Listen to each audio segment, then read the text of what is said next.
Bu təqdimatda ilk növbədə bizim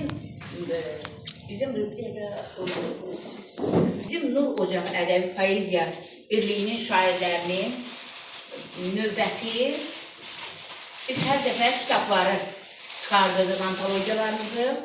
Ancaq bu dəfə yeni bir yerə sürdük.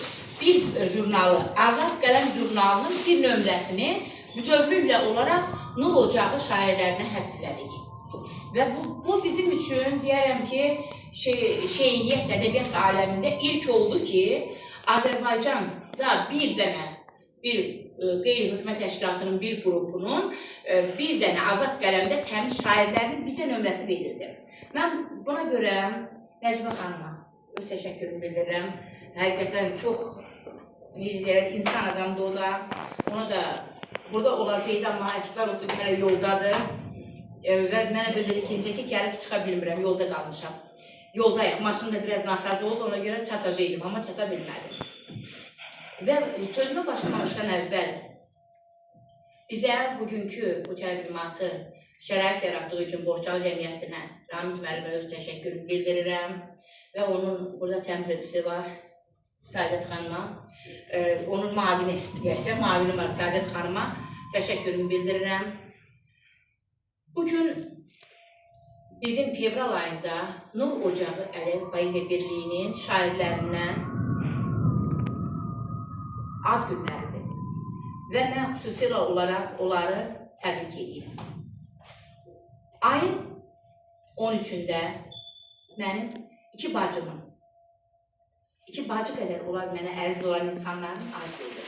Səadət Qutanın və bugün Allah necə demək şəfa versin, ağrıyır, özü burada yox, ürəyi burada olan Sərgül Sadənin.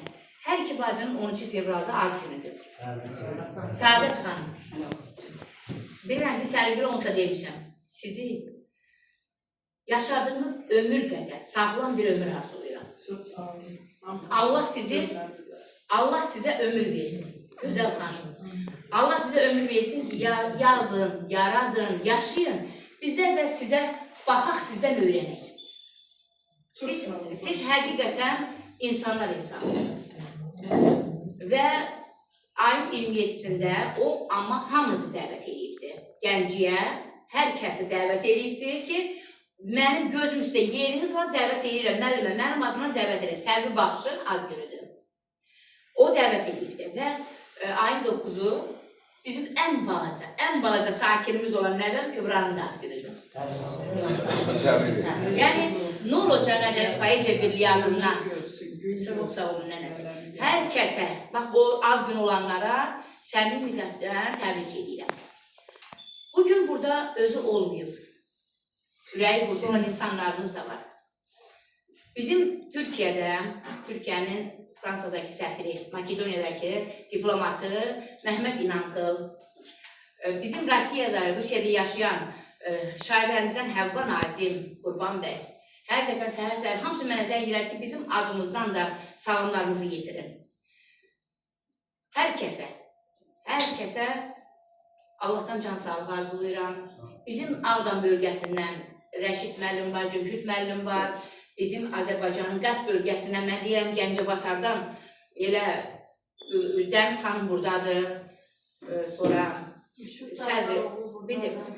Səlvi Baxışdır, Şəfət Vilayət qızıdır, Müşfiq Dağlaroğludur. Nalə gəlməliydi axı. Sonra bizim məclisin ən axsaqqalı, deyəcəm olan görəm buydu. O nədir, ən yaşlı insan.